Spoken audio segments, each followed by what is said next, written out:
slides and heading over to Walker Buehler now available.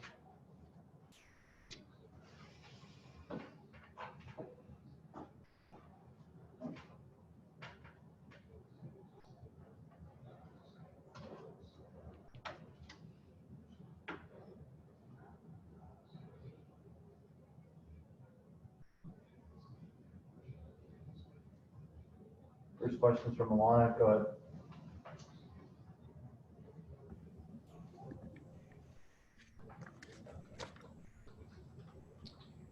Walker, you were cruising there in the beginning and then got into some trouble in the third inning. Was it more of just your stuff? I saw you looking at your finger on the bench and kind of peeling away some layers. How much of this was physical? How much of this was mechanical?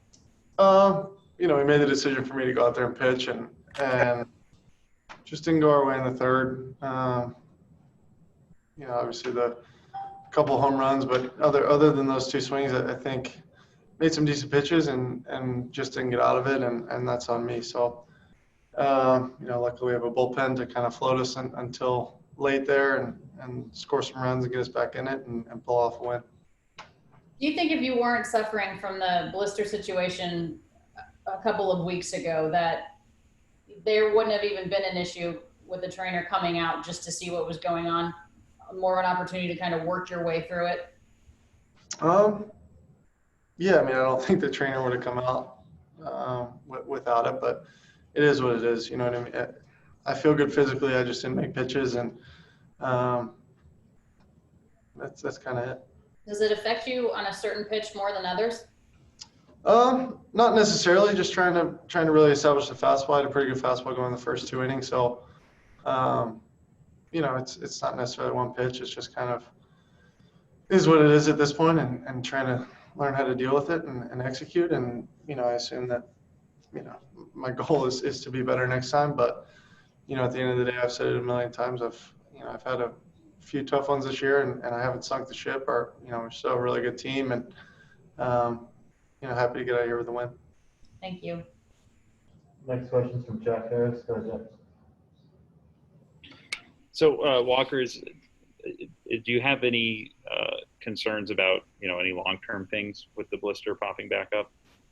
No, you know, I think right now we're just trying to figure out how to deal with it, and I'm not overly concerned. I just want to pitch better, and you know, at the end of the day, that's all it really is. I have the utmost trust and respect and for our trainers and our staff and our coaching staff and making decisions. And you know, I think we've handled it pretty well so far. I don't think today was a result of that. I think, you know, obviously it's something, no offense, that you guys will talk about and whatnot, but to me, I didn't make pitches. Did that play a reason, or was there another reason for it? Just seemed like you were using the slider and curve a little bit less today? No, I think I had a good fastball going the first two innings, and we were kind of riding that.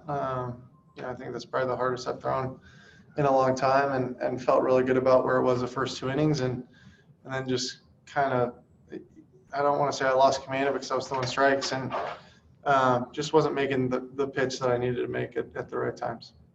Yeah, when you turn around and see that you're touching 100 pretty consistently in those first couple innings, does that give you confidence to keep going back to the fastball a little bit more? You know, I think more so it's just kind of the trust in Barnes and what he sees. You know, I think, you know, what I can see from the mound is less than what Barnes can see. So, you know, majority of the time I'm just going to trust kind of what he puts down there. And, you know, I like my fastball and you know, I have full faith in him. Thank you. A question from Bill Plunkett. Go ahead.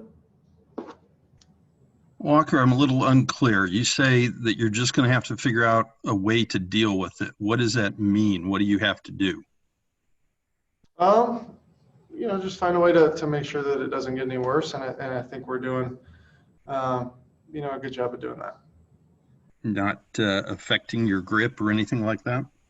No, I don't think so. You know, I feel good with the baseball in my hand. Obviously, you know, it's coming out of my hand about as good as it has ever. So, you know, in all, it's just an adjustment. There's stuff that you're going to have to do differently and stuff you can do the same. And, you know, I felt good. I felt good with where I was at physically today. Thanks. Thanks, Walter.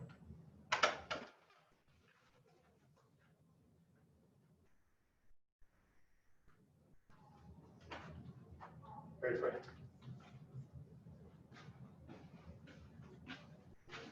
Gavin, look. Got any more now available? First question from Rowan Kavner. Go ahead. Hey, Gavin. Just, how'd it feel to not just get the first home run, but then to be able to, I know it got a little dicey toward the end there, but basically to put it away with that second home run? Yeah, anytime you can help a team win, it's always good. Just going up there looking to have a good at bat and, help any way I can. And I got a pretty good pitch to hit, something I was not necessarily looking for, but either way, You had mentioned the last time that we had talked about, being more aggressive. Are you feeling any more confident now than even maybe a few days ago? Yeah, definitely. Brownie, Bates, and Rob and I have been putting in a lot of work and just trying to stay locked in and picking guys' brains whenever I can, because a lot of these guys I haven't had a chance to face. So just asking a lot of guys a lot of questions and just going from there. Thanks. Next question from Bill Plunkett. Go ahead. Gavin, your slow start and having to go over to USC for a while, how much do you think was the product of a weird start to the season and the preseason, and how much was it you struggling with maybe the expectations that come with being as well hyped a prospect as you are?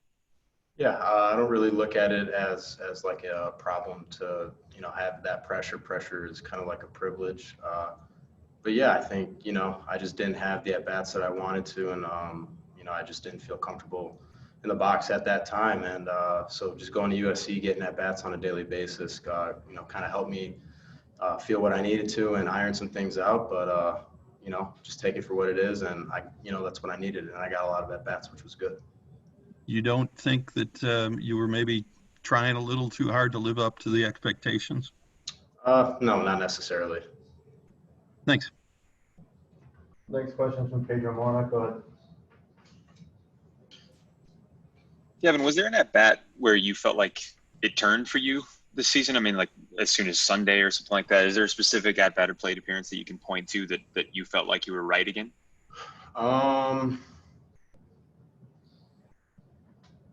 Honestly, I can't point to one specific one. I think it's just collective, just getting in the box and seeing pitches and just continuing to work on a daily basis. I think that's kind of the biggest thing. I don't think there's been one specific at bat where it was like a eureka moment. It's just kind of continuously trying to put in work and just getting more comfortable in the box with more at bats. Cool, thanks. Got a question from Ken Gurnick. Go ahead. Gavin, you said that there wasn't really one at bat, but Dave Roberts talked about the 10-pitch walk. Well, what did that do coming into this game for you? Sure, yeah. I was just that at bat looking to grind it out and get it to the next guy. Pass the torch. And Corey's obviously one of the hottest hitters in baseball. So for me, when I got down 0-2, I was just trying to grind it out and pass the torch to him. And I think, anytime you can work a 10-pitch walk in that situation, it always helps your confidence a little bit. But, yeah. Thanks. You got time for one more. Go ahead, Michael. Hey, Gavin, congrats on the game that you had. So even just as recently as a couple weeks ago, Dave Roberts said you still looked a little uncomfortable or hesitant at the plate. Now you seem to be in there a little more confident. Is that like what's behind that? Is that just you trusting your eye more, as you said, just getting more reps? What are you going through in your mind when you're stepping the plate now than let's say a couple weeks ago? Sure. Yeah, I think just a little more confident. The more at bats I get, usually the more comfortable I feel. And like I keep saying, me, Rob, Brownie, Bates have had a lot of really good conversations, and it's not always just mechanical. A lot of it is also approach and how certain pitchers might be trying to attack me. So I think just overall, just getting in the box and seeing pitches and getting more comfortable with these guys that I'm facing and how they're trying to attack me, and different teams attack guys different ways. So it's definitely a learning process, but it's all good because at the end of the day, it is a process, Thanks. Thanks, yeah.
Dave Roberts now available.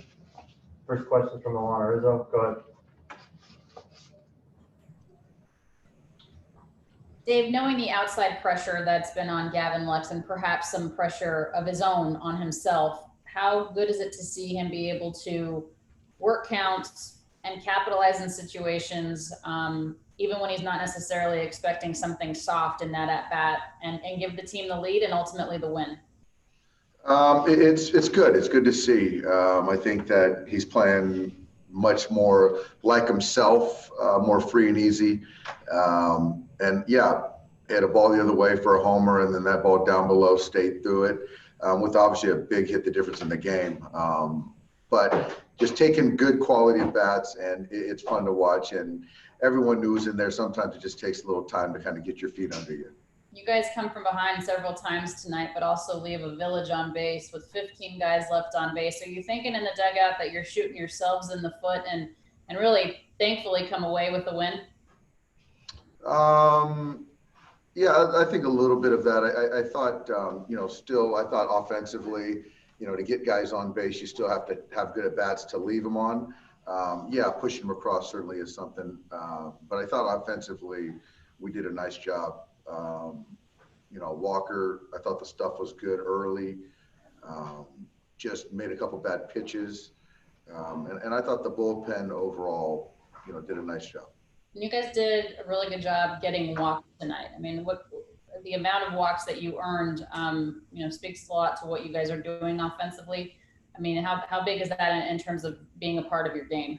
It's great. It's a big part of our game, and I think that's something we talk about is just taking good at bats, and you take what the pitcher gives you. And I thought, all of our guys, I thought used a big part of the field at times tonight, and doing that, taking walks when given to you. So, yeah, again, offensively, I thought that approach collectively was pretty good. Walker says the blister was not a factor tonight, that it wasn't physical. It just wasn't landing his pitches. He gets into trouble in the third inning. I mean, how much is it physical versus just not hitting his spots? I think it's a combo. Obviously, Walker's, going through something he really hasn't ever really had to deal with. So, he's just so accountable to himself and holds himself to a high standard and expects to make pitches. And that's what we love about him. So I think that for us, just kind of monitoring, managing obviously the workload and make sure he's, ready to make his next start and get through October. Thank you. Next question is from Michael Duarte. Go ahead. Hey, Dave, two quick questions. First, when you came out to visit Walker before you ultimately took the ball from him, you guys were looking at that finger with the trainer. What specifically were you looking for with the blister? And then the second question is, you had just said recently, as of a couple of weeks ago, Gavin still kind of looked uncomfortable or timid at the plate to you. What are you seeing different now when he goes in that box? Well, with Walker, I just wanted to make sure that, there was nothing that changed with the finger before that inning to throwing 20 pitches, something like that. I call it 20 pitches. I just wanted to make sure. And the trainer assured me that there was no change. So that was obviously a positive. With Gavin, I think he's just kind of, like I said earlier, playing free and easy. And I just think he's more aggressive in the mindset of, yes, I'm going to swing the bat if it's in the zone, as opposed to kind of being more hesitant, waiting to see. And so I just love that he's just really being more thinking of yes, yes, yes. Thanks. Next question is from Clint Macias. Go ahead, Clint. Hey, Dave, just kind of curious, what do you think, or do you think that maybe this blister for Walker can kind of lead to bad habits? We've had Joe Kelly talking about throwing fastballs with one finger. I could see that sort of creeping into Walker's mind. Yeah, well, I think that there is a one-seamer that guys throw sometimes, but I think that with one finger, I don't think that's possible when it's his index finger. But as far as kind of the delivery, I thought his delivery was as good as it's been all year. You saw 100 a few times. I think there was a one-on-one in there, but certainly with things you want to make sure that the delivery isn't compromised, but we're certain that it hasn't. Got a question from Bill Plunkett. Go ahead. Any thoughts to giving Walker some more time off and skipping him in the rotation to let that thing heal? Yeah, right now, that's not the plan, but obviously, we'll see how it is tomorrow. And this is kind of discussions with obviously Walker, but more importantly, the training staff, and see where we're at to not, put him in any kind of jeopardy or us. So it's a conversation, and we'll see where we're at tomorrow. But nothing's off the table, but I do expect to make the start, but we'll continue to have discussions. You do have a second off day this week. Will the rotation stay the way it is, or are you going to skip anybody? Right now, we're going to stay the way it is. We haven't made that determination yet. Thanks, Dave. Thank you, Bill. Thanks, Dave. Thanks, guys.